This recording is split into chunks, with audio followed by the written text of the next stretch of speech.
Hey guys, welcome back to my channel. So ఈరోజు మన video వచ్చేసిందండి పూతరేకులు ఎలా చేయాలనేది వీడియో. నేను ఎప్పటి నుంచి వీడియో చేద్దాం అనుకుంటున్నాను, కాకపోతే కుదరలేదు. సో ఈరోజు కుదిరింది. సో ఈరోజు మీకు ఆ పూతరేకులు చేయడం అంటే అవి ఎలా చుడతారనేది నేను చూపిస్తాను. అండ్ దానిలోకి ఏమేమి కావాలి మనకి అంటే లోపల ఉంటాయి కదా జీడిపప్పు, బాదం, ఒక మిక్చర్ ఉంటుంది కదా, అది ఎలా చేయాలనేది ఈ వీడియోలో మీకు చూపిస్తాను. సో నేనైతే ఫస్ట్ ఏమేమి కావాలి పూతరేకులు చేయడానికి అనేది మీకు ఈ వీడియోలో యాడ్ చేస్తాను. సో తర్వాత అవి ఎలా చూడతాం అనేది చూపిస్తాను. ఓకే, ఫస్ట్ మనం అయితే గ్రౌండ్ నట్స్ కానీ క్యాషూ నట్స్ కానీ ఏవైతే అవి మనం ఇలా రోస్ట్ చేసుకోవాలి కాసేపు పొయ్యి మీద. అవి కొంచెం రోస్ట్ అయ్యాక దానిలో మనం కొన్ని యాలకులు వేసుకోవాలి. ఎందుకంటే యాలకులు వేసుకుంటే మనకు కొంచెం ఫ్లేవర్ అనేది బాగుంటుంది అనమాట. అది మన ఇష్టము, అంటే కొంతమందికి యాలకులు ఇష్టం ఉండదు. సో ఎవరైతే ఇష్టం లేదో వాళ్ళు స్కిప్ చేయొచ్చు. సో ఈ రెండింటిని కలిపి మనం మిక్చర్ పట్టాలి.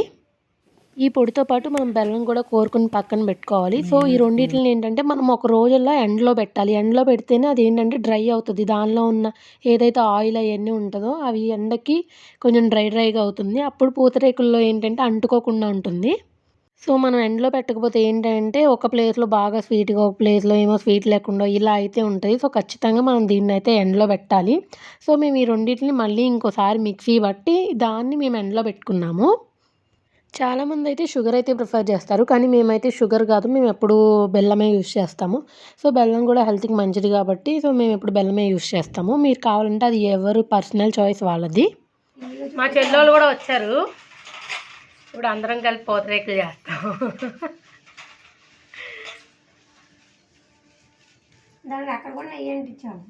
అమ్మాయి చేసేస్తుంది.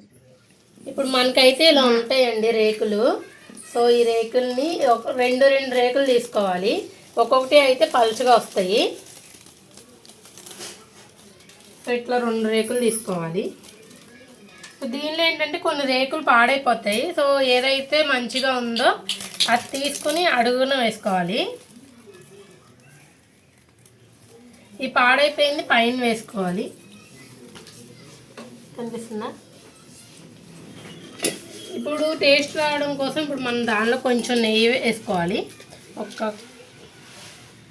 నెయ్యి స్మెల్ రావడం కోసం ఎవరైతే కొంచెం ఎక్కువ నెయ్యి ఇంకా ఇష్టపడతారో వాళ్ళైతే ఇంకా ఎక్కువ నెయ్యి కూడా వేసుకోవచ్చు. కొంతమంది నెయ్యి ఇష్టపడిన వాళ్ళు నెయ్యి వేసుకోరు.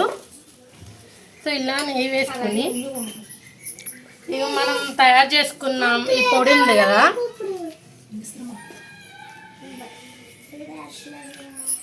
ఈ పొడిని ఇప్పుడు దీని మీదకి, సో ఈ పొడి ఎలా తయారు చేసుకోవాలో నేను ముందు దానిలో చూపిస్తాను.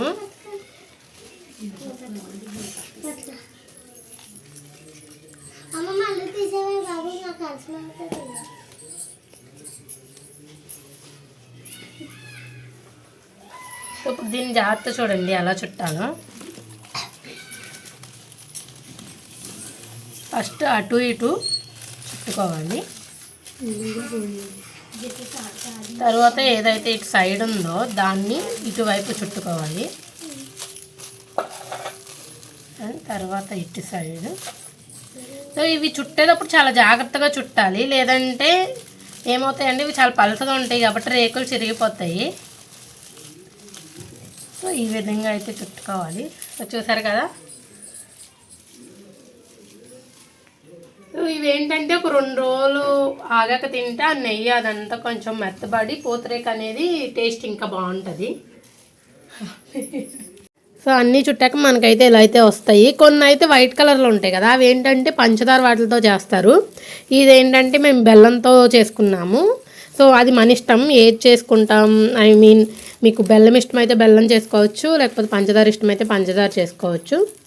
సో మనకి ఇప్పుడు ఈ రేకులు ఎలా తీసుకోవాలంటే మనకి 200 కావాలనుకుంటే మనం ఒక 350, 400 రేకులు తీసుకోవాలి, 2 చేసుకోవాలనుకుంటే. సో ఈ వీడియో కనుక మీకు నచ్చినట్లయితే please do like, share and subscribe and comment చేయడం మాత్రం మర్చిపోవద్దు. మీరు కనుక కామెంట్ చేస్తే ఈ వీడియో చాలామంది రికమెండేషన్లోకి వెళ్తుంది. So do subscribe and next వీడియోతో మళ్ళీ కలుద్దాం. అంతవరకు బాయ్ బాయ్.